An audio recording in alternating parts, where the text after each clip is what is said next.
Happy mid-morning, guys. Uh, Been an interesting morning around here, to say the least. I mean, it's about 9 o'clock when I'm recording this. Mrs. P and I just had a couple hour-long conversation. We were watching Konstantin's, if you are familiar with who he is, friend of the family, obviously, YouTube channel, Inside Russia. And most of you guys know Mrs. P is from Russia. So, but we were having a conversation about what is going on in Russia right now. And it's something that, again, like I say all the time, just because it's not happening to you right now, you can still learn from it. So we were watching Konstantin's live stream. He's finally made it to Uzbekistan, to Tashkent. Okay.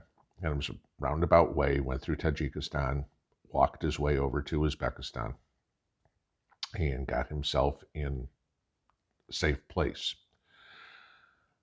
I want you to think about something here. That is the ultimate bug out. I mean, and as he said in his video, he had 24 hours to get his affairs and orders and bug out. All right. I mean, he left his wife, Natasha, and his kids back in Moscow. I pray to God that he gets them out too. But think about that for a second. What's going on? In 24 hours, he had to, in order to literally save his life, because y'all know what's going on over there, they are calling to military duty basically any able-bodied man. I mean, forego some of the interesting, people that are in certain industries or whatever. And I mean, obviously, if you're a prisoner or you're mentally incapacitated or something, or physically incapacitated, chances are you're not getting called up. Okay, but any able-bodied male, I've seen different reports. Some said under 50, and I've seen other ones that said under 64, and called to military duty. A lot of Russians are escaping Russia to avoid that. Imagine doing that yourself. You have 24 hours to leave everything you own, your land, your house, your property, your belongings, whatever, your family, to save your life. If that's not an SHTF situation, I don't know what is. And this is going on real time with somebody you can hear from firsthand on doing it. Okay? I implore everybody to learn from something like this. Now, in talking to Mrs. P said it was very interesting that 5 million police officers in Russia are not getting called up, okay, to use the term we use here. Why? Because the government needs those 5 million police officers to protect them from riots from the people. Okay? Does anybody smell civil war coming? That's a very possibility. Okay? And remember, you're talking about a country where the people are not armed. Okay? So they're kind of outgunned. Imagine that happening here. Okay? And I know somebody will say, I'm over 50 or I'm over 64, it won't happen to me. Sure. Do you have kids? Do you have grandkids? Now, start thinking about that. People you love may be susceptible to this. We were talking, as Mrs. P and I were talking this morning, y'all know she doesn't have, I mean, her folks have died. She was an only child. So, she doesn't have her parents. Her grandparents obviously are gone. She doesn't have any siblings. So, but she does have friends over there. And she does have a cousin who's 53 who has a 19-year-old son. And you think about age, 19 years old.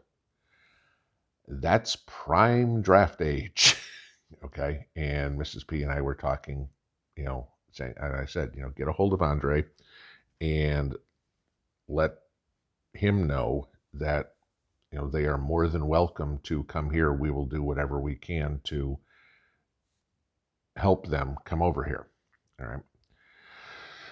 Now, if you've seen this morning in the news, the U.S. government is considering fast-tracking the asylum applications for Russians to come over here. We've already fast-tracked plenty of Ukrainians to be able to come into the United States, and we've brought in tens of thousands of Ukrainians to escape a war and allowed them into the United States. Now, according to the airhead that is our press secretary, we are now considering fast-tracking Russians. And what that means is if somebody can make it to a embassy or whatever would be, literally the officers at the embassy have the ability without any sort of hearing to just rubber stamp and say, yes, we're granting you asylum. Okay. It's not something that's relatively new. The law since the 1950s has been in the United States that you can get political asylum if your country institutes a draft, mandatory military service or something. So that part is not new. And I know a lot of people are going to come up. You'll hear both sides of this story. Don't get me wrong. Gee, we can't take any more immigrants in. With everything going on in the southern border, you know my stance on that. Okay. There's a difference here. Asylum is legal immigration. Okay, nobody's saying let a bunch of Russians walk across the border into Texas or Ukrainians or whatever it would be. But this is where the people of a country differ from the government of a country. Just like here, okay? I don't think it's any secret that I'm not a Joe Biden supporter, all right? I wouldn't take an order. If I was in the military, it would be everything I could to utter the words commander-in-chief to him.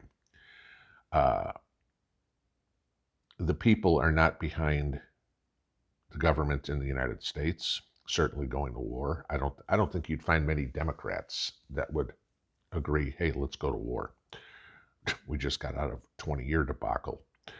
But certainly the people in Russia are in the same boat. They don't want to go to war. I mean, as Konstantin puts it, morally, he's not going to, as he put it, go kill Ukrainians. He has nothing against them. I have nothing against the people of Ukraine. I have nothing against the people of Russia. I don't like the governments of either country, but I don't like the government of our country. I'm hoping that will change here. Not that it's going to do a complete 180, but hell, I'd be happy with a 10-degree shift in our government here to get it a little bit more conservative, constitutionalist, sane. But imagine what it takes to get up in 24 hours and change your entire life. Go watch his video and just see. You can see in his face, you can hear in his voice how hard that was. Imagine that happening to you, that you're given 24 hours to get out or literally die.